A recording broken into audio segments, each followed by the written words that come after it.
Hi guys, welcome and welcome back to my channel. My name is Shraddha and this is Visakhapatnam part 3। सो अगर आपने अभी तक दोनों part नहीं देखे हैं, गो वॉच इट। बहुत ही मज़ेदार ब्लॉग्स हैं। And today we are going to Simhachalam temple. This is my final look. And Simhachalam temple की क्या खास बात है वो भी मैं आपको बताऊँगी। यहाँ पे अमी एंड केतन बेचारे बोर हो गए हैं हम लोगों का वेट करते करते। So we are going now and I will suggest you guys कि आप अपने साथ खाना एंड पानी लेकर जाएँ, बिकॉज मंदिर में काफ़ी भीड़ रहती है। सो आपको नहीं पता कि आपको कितना टाइम लग जाता है। तो भगवान विष्णु का ये जो मंदिर है उनके वरा और नरसिंह दोनों अवतारों को समर्पित है। मैं बात कर रही हूँ अरुणाचल प्रदेश के सिमाचलम पहाड़ी पे 300 मीटर ऊंचाई पे स्थित श्री वरा लक्ष्मी नरसिंहा स्वामी मंदिर की। सो ये जो मंदिर है इसे हम सिंहाचलम मंदिर भी कहते हैं। सिंह मतलब कि शेर, अचल मतलब पर्वत। ये पर्वत भगवान विष्णु के चौथे अवतार नरसिंह निवास स्थान भी माना जाता है। माना जाता है इस स्थान पे भगवान विष्णु नरसिंह रूप पे अपने भक्त प्रहलाद के लिए प्रकट हुए थे। इस मंदिर की बहुत ज़्यादा मान्यता है और लोग बहुत दूर दूर से आते हैं भगवान विष्णु के नरसिंह रूप के दर्शन करने, और अगर उनकी विश पूरी होती है तो वो अपने बाल भी दान करते हैं। सो मैंने क्यों लास्ट डे चूज़ किया, today is the last day guys. I am going, 3 बजे की हमारी फ़्लाइट है, हम लोग मुंबई जा रहे हैं। लास्ट डे मैंने इसलिए चूज़ किया बिकॉज केतन अवेलेबल नहीं था और मुझे ऐसा कपल जाना था ये मंदिर। और आज लास्ट डे है तो हम लोग अर्ली मॉर्निंग उठ के बस निकल गए हैं। और प्लान अभी तक का ये है कि एटलीस्ट बाई 11 हमें वापस आना है, जिससे हम इजीली अपनी फ़्लाइट कैच कर लें। तो रास्ते में मैं आपको इसकी पूरी स्टोरी बताती हूँ कि इसको और क्या क्या खास बनाता है इस मंदिर को। सो यहाँ पे हमने गाड़ी में भजन चला रखे थे और हम भजनों पे वाइब कर रहे थे गाइस, और बहुत अच्छा लग रहा था। एकदम फैमिली ट्रिप जैसी फीलिंग आ रही थी। जब अपने मम्मी पापा के साथ आप मंदिर जाते हो तो वैसी ही फीलिंग आ रही थी। और मंदिर जाके वैसे भी बहुत अच्छा लगता है यार। मतलब आप कुछ भी कर लो, आप पार्टी कर लो, आप फ्रेंड्स के साथ चिल कर लो, आप घूम लो, बट अगर आप मंदिर जाते हो तो आपको एक अलग सा सुकून मिलता है, जो सुकून आपको कुछ भी करके नहीं मिलता। तो वाइज़ेग से ये मंदिर 16 किलोमीटर दूर है, तो आपको मैक्स टू मैक्स 40 मिनट्स में आप इस मंदिर तक पहुंच जाओगे। और थोड़ा पहाड़ी रास्ता है। अगर आपके पास गाड़ी नहीं है, आप वाइज़ेग तक बाई फ्लाइट, बाई ट्रेन या बाई बस आ सकते हो। एंड वाइज़ेग से यहाँ पे बस चलती है इस मंदिर के लिए, तो ट्रांसपोर्टेशन का कोई भी दिक्कत नहीं है, आप इजीली इस मंदिर तक रीच आउट कर सकते हो। चलिए मैं आपको बताती हूँ कि ये मंदिर इतना अलग क्यों है बाकी के मंदिर से।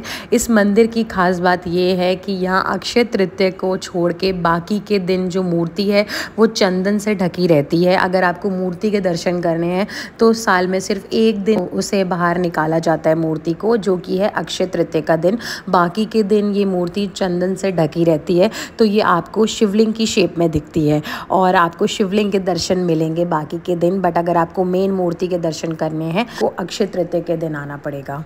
इस बात के पीछे एक पुराणित कथा भी है। एक बार ऋषि पूर्वा अपनी पत्नी के साथ वायु मार्ग से भ्रमण कर रहे थे, तभी अचानक से उनका विमान इस स्थान पे पहुंचा और देखा उन्होंने कि प्रभु की प्रतिमा धरती में समाई हुई है। उन्होंने इस प्रतिमा को निकाला और धूल साफ करने लगे। तभी भविष्यवाणी हुई कि इस मूर्ति को साफ ना करके इसको चंदन के लेप से ढक के रखा जाए। और उसी आकाशवाणी से उनको ये भी आदेश मिला कि इस प्रतिमा को सिर्फ और सिर्फ साल में एक बार चंदन के लेप से हटाया जाए और वास्तविक मूर्ति का दर्शन सिर्फ और सिर्फ साल में एक दिन अक्षय तृतीया के दिन ही दिया जाए। तो अगर आपको भगवान के वास्तविक रूप में दर्शन करने हैं तो आपको भी अक्षय तृतीया के दिन ही जाना पड़ेगा। बाकी के पूरे साल ये मूर्ति चंदन में ढकी रहती है, बिकॉज भविष्यवाणी को ये अभी तक फॉलो कर रहे हैं। तो वो पूरे साल में एक दिन होगा जो कि है अक्षय तृतीया के दिन। बाकी के दिन आपको ये एक शिवलिंग के रूप में दिखेगी जो कि चंदन से ढकी रहती है, तो उसको इन्होंने शिवलिंग की शेप दे रखी है। एंड भगवान विष्णु को नरसिंह रूप क्यों लेना पड़ा, इसके पीछे की भी मैं आपको स्टोरी बताती हूँ। तो जो प्रहलाद थे वो भगवान विष्णु के बहुत बड़े भक्त थे। एंड उनके फादर हिरण्यकेशव जो थे उनको ब्रह्मा जी से दान था कि ना वो ऊपर मर सकते हैं, ना वो नीचे मर सकते हैं, ना वो अंदर मर सकते हैं, ना वो बाहर मर सकते हैं, ना वो किसी हथियार से मर सकते हैं, ना वो नर से मर सकते हैं, ना नारी से मर सकते हैं, ना वो जानवर से मर सकते हैं। तो इस तरीके का जो हिरण्यकश्यप है उनको वरदान था ब्रह्मा जी से, और वो चाहते थे कि प्रहलाद उनकी पूजा करे, वो हिरण्यकश्यप को माने, हिरण्यकश्यप को पूजे। बट प्रहलाद तो विष्णु भक्त थे, वो मानते नहीं थे, वो विष्णु जी को ही पूजते थे। उन्होंने बहुत प्रहलाद को वार्न भी किया, बट प्रहलाद नहीं माने। फिर उन्होंने बहुत बार प्रहलाद को मारने की कोशिश करी, बट वो सक्सेसफुल नहीं हो पाते थे, क्योंकि विष्णु भगवान उन्हें हमेशा बचा लेते थे। फिर एक दिन उन्होंने चिढ़कर बोला कि अगर तेरा मतलब तुम्हारे विष्णु भगवान इतने सच्चे हैं और वो तुम्हें इतना, तुम्हें उन पे श्रद्धा है, तो तुम एक काम करो, इस पिलर से अपने भगवान को बोलो कि वो निकले, अगर वो नहीं निकले तो मैं तुम्हें यहीं के यहीं मार डालूंगा। फिर क्या, फिर तो भगवान जी उस पिलर से निकले और प्रहलाद को बचा लिया हमेशा की तरह। हिरण्यकश्यप के अंत के लिए उन्होंने ये जन्म लिया था, तो और नहीं अंदर मार सकते थे ना बाहर मार सकते थे, तो उन्होंने चौखट पे अपना पैर रखा और पैर के ऊपर उनकी बॉडी रखी, और फिर बॉडी को उन्होंने अपने नाखूनों से चीर दिया। तो इस तरीके से उन्होंने हिरण्यकश्यप का वध किया। तो ये इसके पीछे की स्टोरी है, इसीलिए उन्होंने नरसिंह रूप लिया था धरती पे। तो जैसे ही आप घुसते हो आपको पार्किंग मिल जाएगी, आप अपने आराम से कार पार्क कर सकते हो, और इधर कोई एंट्री फ़ीस नहीं है। और ये सुबह 7 बजे से लेके 4 बजे तक खुलता है, फिर शाम को 6 बजे से लेके 9 बजे तक खुलता है। तो गाइज़ मैं आपको सजेस्ट करूँगी कि आप अर्ली मॉर्निंग जितना हो सके उतना अर्ली मॉर्निंग विज़िट करें, क्योंकि मैंने मॉर्निंग में विज़िट किया है बट स्टिल इतनी ज़्यादा भीड़ है, तो शाम को तो मैं इमेजिन भी नहीं कर सकती। एंड गाइज़ यहाँ पे 3 तरीके के दर्शन के तरीके हैं। एक तो आप फ्री में दर्शन कर सकते हो विद ऑल भीड़, और एक दूसरा टिकट है जो कि 100 रुपीज़ का टिकट है। तो मतलब अगर 100 लोग हैं तो आपको 50 लोगों की लाइन में लगना पड़ेगा फॉर एग्ज़ाम्पल। एंड एक और स्पेशल दर्शन है जो कि 300 रुपये की टिकट है, जिसमें आप एकदम गर्भगृह तक अंदर तक जाते हो, और आपको स्पेशली अंदर तक आप परिक्रमा ले सकते हो, भगवान जी को अच्छे से देख सकते हो 1 मिनट। तो 300 रुपये की जो टिकट है हमने वो ली थी, बिकॉज हमारी फ़्लाइट थी और हम रिस्क नहीं ले सकते थे कि अगर ज़्यादा टाइम लगता तो। सो गाइज़ मुझे बस इस मंदिर में एक चीज़ नहीं अच्छी लगी, जो कि है कि जो 100 रुपये दे के या जो फ्री में दर्शन कर रहे थे उनको 10 मीटर दूर से भगवान के दर्शन मिल रहे थे, बट जो 300 रुपये दे के स्पेशल दर्शन की टिकट जिनके पास थी वो अंदर तक जा रहे थे और भगवान जी के मंदिर की मूर्ति की परिक्रमा ले पा रहे थे, भगवान जी को 1 मिनट रुक कर देख पा रहे थे, प्रसाद चढ़ा पा रहे थे। तो ये चीज़ें मुझे थोड़ी अच्छी नहीं लगी कि हम इंसान कौन होते हैं ये डिसाइड करने वाले कि कौन भगवान के पास तक जाएगा और कौन नहीं जाएगा। बिकॉज आई थिंक अमीर गरीब भगवान के मंदिर में सभी एक समान होते हैं।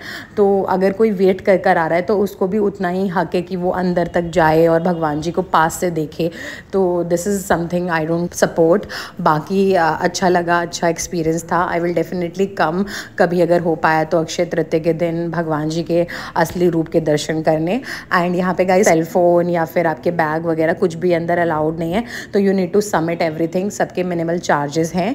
अब हम लोग वापस निकल रहे हैं बस जल्दी से, बिकॉज हम लोगों को लेट हो रहा है और फाइनली हम लोगों की फ़्लाइट छूटी नहीं।